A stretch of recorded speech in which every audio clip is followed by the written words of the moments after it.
ना जो अभी जो मैं पढ़ा अब उसका पूरा डिराइव पूरा एकदम खोल के बता रखा है कि सॉलिड सॉलिड के मतलब ये उसके कैरेक्टरिस्टिक्स हैं। Fix shape and definite volume. Solid का कभी भी आप देखेंगे फिक्स शेप होता है, उसकी शेप मतलब बदलती नहीं है, बदलती नहीं रहती। जैसे आप ईंट ले लीजिए, ईंट को अगर आप जमीन पे रखोगे तब भी वो रेक्टेंगुलर ही होगा, या फिर किसी भी शेप में हो तो वो इसी शेप में रहेगा, और आप कहीं भी रख दो उसका शेप वैसे ही रहेगा, और उसका वॉल्यूम भी वही रहेगा जब तक आप उसको तोड़े ना, मतलब या फिर कुछ करे ना, तो उसका वॉल्यूम सेम रहेगा। Now inter particle distance are smallest. Inter particle distance क्या मतलब, ये जो आप पार्टिकल देख रहे हैं, लाइक ये ब्रिक है, तो अब इसके जो ये पार्टिकल्स हैं, अब इनके अंदर का जो स्पेस है, मैंने क्या बताया था, बहुत कंजेस्टेड होता है। तो इंटर पार्टिकल स्टेट यानी इंटर मतलब बीच के, पार्टिकल के बीच का जो डिस्टेंस होता है वो बहुत कम होता है, यानी स्मॉलेस्ट। इन तीनों स्टेट्स में सबसे कम इंटर पार्टिकल स्टेट्स होता है सॉलिड का। इनकम्प्रेसिबल मतलब ये कंप्रेस नहीं हो सकता, इसको आप दबा नहीं सकते। किसी भी सॉलिड को आप ले लीजिए, जैसे ये मार्कर ही होगा, मैं इसको कितनी भी तेज दबाऊं ये नहीं कंप्रेस होगा, यानी ये इनकम्प्रेसिबल है। Highly density and do not diffuse. बहुत ज्यादा डेंसिटी होती है और ये डिफ्यूज नहीं होता है, मतलब डेंसिटी मतलब ये हमेशा डूब जाएगा, कभी आप पानी में रखेंगे या फिर किसी भी लिक्विड में रखेंगे डूब जाएगा, इसकी डेंसिटी बहुत कम बहुत ज्यादा होती है। Inter particle force of attraction are strongest. अब इंटर पार्टिकल डिस्टेंस और inter particle force, inter particle force ही डिपेंड करता है कि इंटर पार्टिकल डिस्टेंस कितना है। इंटर पार्टिकल फोर्स जो होती है वो स्ट्रॉन्गेस्ट होती है इसमें, यानी इसको आप इंटर पार्टिकल फेस अलग करना है तो आपको बहुत हीट की जरूरत होगी। हीट से भी कर सकते हैं, कभी कभी आप कोल्ड से भी कर सकते हैं, बट यूजुअली हीट से ही होता है, और इससे ही इंटर पार्टिकल स्टेट इसका बहुत स्ट्रॉन्गेस्ट होता है। Constituent particle are very closely packed. ये जो पार्टिकल्स होते हैं ये बहुत अच्छी तरीके से पैक होते हैं, जैसे मैंने बोला कंजेस्टेड, वही बात है, सेम टू सेम सारी बात। लिक्विड का देखते हैं, not fixed shape but fixed volume. Volume fixed रहेगा पर शेप फिक्स नहीं हो गया। अगर आप मग में डालेंगे तो मग का शेप ले लेगा, ग्लास में डालेंगे तो ग्लास का ले लेगा। Inter particle distance are larger. Inter particle distance क्या होता है, यानी जो इसमें एकदम बहुत कम था इसमें मीडियम है, यानी वाटर में मीडियम होता है, ना ज्यादा कम ना ज्यादा ना बहुत ज्यादा। ऑलमोस्ट इनकम्प्रेसिबल मतलब थोड़ा हो सकता है लेकिन एट अ पॉइंट उसके बाद नहीं हो सकता, बहुत कम हो सकता है, क्योंकि इसमें पार्टिकल्स में थोड़ी तो जगह रहती है, उसी वजह से कंप्रेसिबल है। Density is lower than solid and diffuses. बोलो मतलब कोई चीज क्यों डूबती है, उसकी डेंसिटी ज्यादा होती है इसलिए। तो मतलब हमने ब्रिक क्यों डूबी, क्योंकि उसकी डेंसिटी ज्यादा है। और वाटर भी क्यों डूबा, क्योंकि इसका वाटर क्यों नहीं डूब, अगर आप ऑयल में डालेंगे तो ऑयल मतलब वाटर क्यों नहीं डूब मतलब अंदर जाता, ऑयल ही क्यों जाता है, क्योंकि इसकी डेंसिटी कम होती है, ऑयल से कम होती है इसकी density. Than solid are inter particle forces of attraction weak than solids. Inter particle force जो होते हैं वो मतलब सॉलिड से कम होते हैं लेकिन गैस से ज्यादा होते हैं, तो मीडियम बोल सकते हैं। Constituent particles are less closely packed. So वही बात है कि मतलब थोड़ी थोड़ी डिस्टेंस पे पैक्ड रहता है। अब gas neither fixed shape nor fixed volume. Gas का ना कोई neither fixed shape nor fixed volume, ना ही इसका शेप फिक्स्ड होता है ना ही इसका वॉल्यूम फिक्स्ड होता है। Inter particle distance are longest, मतलब इसके बीच का जो डिस्टेंस होता है ये इन तीनों में सबसे ज्यादा होता है। हाईली कंप्रेसिबल, कंप्रेस्ड एयर आपने सुना होगा, वो ये बहुत ही ज्यादा कंप्रेसिबल होता है। Density is least and diffused, density बहुत कम होती है। Inter particle forces of attraction are weakest, इसके वीकेस्ट होते हैं इसलिए तो इसका डिस्टेंस इतना होता है, अगर ज्यादा होगा तो इसका डिस्टेंस कम होगा। Constituent particles are free to move about. Constituent particles, ये जो पार्टिकल्स होते हैं फ्री होते हैं, कहीं भी मूव करते हैं, इसलिए अगर आप देखेंगे कोई बंद रूम होगा उसमें से अगर आप कोई लाइट आ रही होगी तो आप देखेंगे उसमें 10 पार्टिकल्स मूव कर रहे होते हैं। वो क्यों मूव करते हैं, एयर के पार्टिकल्स मूव करते हैं, लेकिन एयर तो हमें दिखती नहीं है इसलिए वो उसके साथ मूव करते हैं, इसलिए वो मूव करते रहते हैं। नाउ फोर्थ एंड फिफ्थ हमारा मैटर प्लाज्मा नॉन इवैल्यूएटिव, मतलब इसको इवॉल्व नहीं कर सकते, ये सिर्फ थियोरेटिकली है, और ये भी नॉन इवैल्यूएटिव। अब plasma is an ionised gas. Ionised मतलब इसके आयंस में चार्ज होता है। जब भी किसी आप पढ़ेंगे इलेक्ट्रॉन में चार्ज आ जाता है या प्रोटॉन इलेक्ट्रॉन चार्ज आ जाता है, उसको हम आयोनाइज्ड गैस कहते हैं। इसमें चार्ज्ड गैस होती है इसकी। A plasma is a very good conductor of electricity and is affected by magnetic field। ये बहुत अच्छी कंडक्टर होती है इलेक्ट्रिसिटी की, अपने अंदर से कंडक्ट होने देते हैं इलेक्ट्रिसिटी को बहुत अच्छी तरीके से। And is affected by magnetic field, अगर इसके आसपास मैग्नेटिक फील्ड हो तो ये उससे अफेक्ट होती है। Plasma like gases have an identified volume, example ionised gas. इनका एक इनडेफिनाइट वॉल्यूम होता है, मतलब कोई फिक्स वॉल्यूम नहीं होता। सो और एग्जांपल भी आयोनाइज्ड गैस दे रखा है, जैसे चार्ज्ड गैस जिसे बोलते हैं। बोस आइंस्टाइन कंडेंसेट, ये एक इंडियन साइंटिस्ट थे बोस, और उन्होंने और आइंस्टाइन इन दोनों ने मिलके मतलब इस स्टेट को खोजा था, तो इन दोनों के नाम पे पड़ा है बोस आइंस्टाइन कंडेंसेट। अब बीईसी यानी Bose Einstein condensate is a state of matter that can arise at very low temperature. ये तब बनता है जो बहुत ही लो टेंपरेचर होता है। The scientists who worked with Bose-Einstein condensate received a Nobel Prize for their work in 1995। जो आइंस्टाइन इस पे वर्क कर रहे, जो साइंटिस्ट पे वर्क कर रहे थे, उनको 1995 में नोबेल प्राइज मिला था। BEC is all about molecules that are very close to each other, even closer than atoms। कि इतने क्लोज होते हैं जितने एटम्स से भी बहुत, एटम्स से जितने क्लोज होते हैं उससे भी ज्यादा क्लोज होते हैं, क्लोजर एटम। तो बस यही इनके कैरेक्टरिस्टिक्स थे। Now interchange in state of matter, अब इसके अंदर state of matter होता है, इनके अंदर matter can change its state, matter change अपना state अपना change कर सकता है। water can exist in 3 states of matter, water 3 states में मतलब रह सकता है। solid as ice, solid में रह सकता है जिसको हम बर्फ कहते हैं as ice। liquid as familiar water, liquid यानी water जिसको हम जानते हैं। and gas as water vapor, gas यानी water vapor। sublimation, अब sublimation एक प्रोसेस है, यहाँ से पूछेगा what is sublimation। so it is a process in which a solid directly changes into vapors on heating and vapors into solid on cooling। ये directly basically क्या होता है, अगर किसी जैसे सॉलिड है, लिक्विड है, गैस है, जैसे आइस ही ले लीजिए, अगर हम आइस को हीट करेंगे तो पहले लिक्विड में बदलेगा, फिर उसका वाटर वेपर होगा। लेकिन सब्लिमेशन क्या करता है, सब्लिमेशन सीधा सॉलिड से गैस में बन जाता है, वो ये प्रोसेस छोड़ देता है। तो और सीधा अगर उसको ठंडा करेंगे तो सीधा सॉलिड हो जाएगा, ना कि लिक्विड बनेगा फिर सॉलिड बनेगा। सब्लिमेशन में सीधा वो सॉलिड से गैस, गैस से सॉलिड बनता है।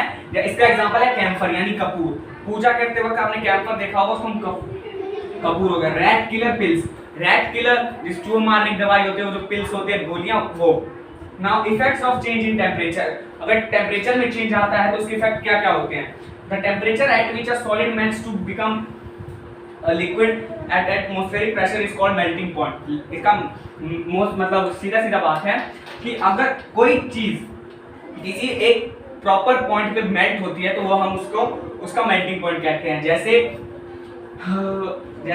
हो गया हमारा melting point of ice is 273.16 kelvin.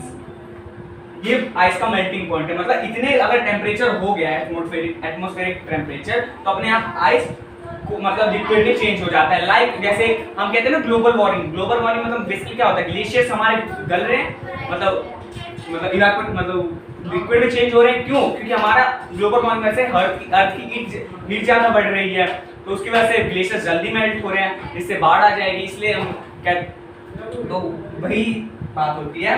The process of melting that is change in solid state into liquid state is known as fusion।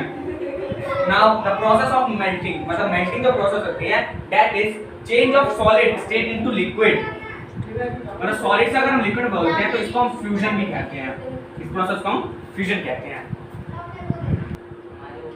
now latent heat क्या, इसको हम hidden heat भी कह सकते हैं।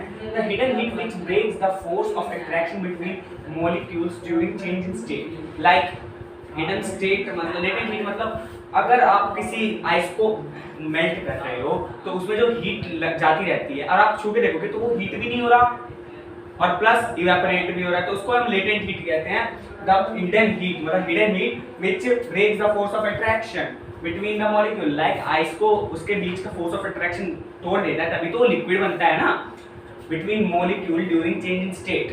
सो this is called latent heat. Now fusion and vaporisation, इनमें दोनों में डिफरेंस क्या है। Heat energy required to change 1 kg of solid into liquid.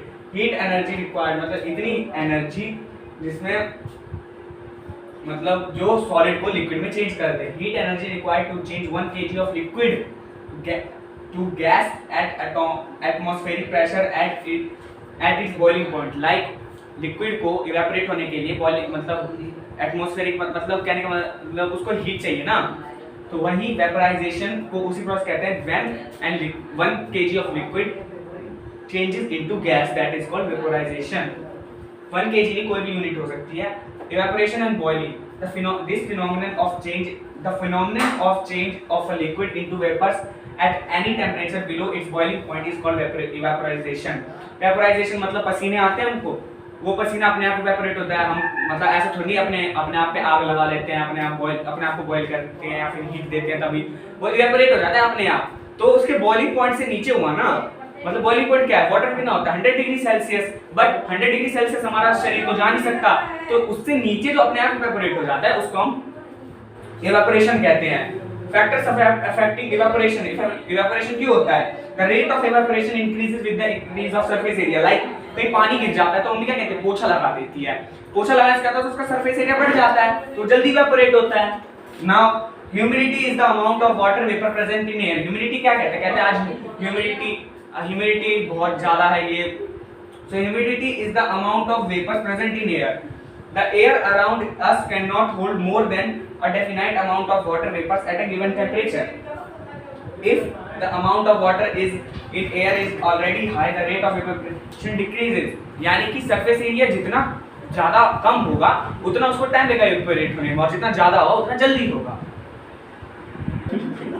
Now evaporation causes cooling, यानी जब भी इवेपोरेशन होता है उससे कूलिंग होती है। लाइक अगर आपके पसीने आ रहे होते हैं या आप स्वेट कर रहे होते हो, तो जब वो आप इवेपोरेट होता है तो आपको कूलिंग लगती है, यानी ठंडा सा एहसास होता है, इसलिए evaporation causes cooling. The particle of liquid absorbs energy from the surrounding to regain the energy lost during evaporation। Like जैसे वो एक्स्ट्रा एनर्जी पा लेता है तो इवेपोरेट हो जाता है। जैसे हमने पढ़ा लास्ट टाइम कि जब एक पार्टिकल एक्स्ट्रा काइनेटिक एनर्जी पा लेता है तो इवेपोरेट हो जाता है। Evaporation and boiling, boiling is the bulk phenomena, यानी बॉइलिंग जो होता है वो बल्क में होता है, यानी मतलब बहुत ज्यादा अमाउंट पे, बल्क मतलब बहुत ज्यादा अमाउंट पे।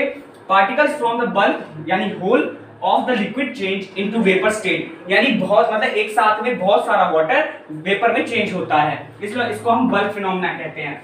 Evaporation is a surface phenomena, और इवेपोरेशन जो होता है वो सरफेस फिनोमेना होता है। लाइक अगर वाटर को लेफ्ट साइड से हीट मिल रही है तो सिर्फ उसके लेफ्ट साइड से ही वाटर इवेपोरेट होगा, ना कि मिडल से, ना ऊपर से, ना राइट से, सिर्फ लेफ्ट से। ऐसे ही इसलिए इसको हम सरफेस फिनोमेना कहते हैं। जिधर से इसको हीट मिलता है ये उधर से इवेपोरेट होता है।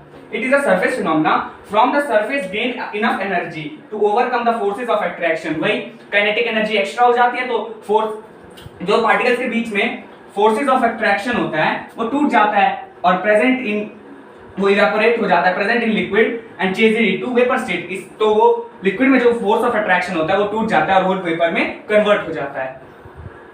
हेलो गाइस, मैं हूं अमन और आज हम स्टार्ट करेंगे साइंस का पहला चैप्टर यानी केमिस्ट्री का पहला chapter, matter in our surrounding. So let's get started. So हमारा फर्स्ट टॉपिक है पार्टिकल नेचर ऑफ मैटर।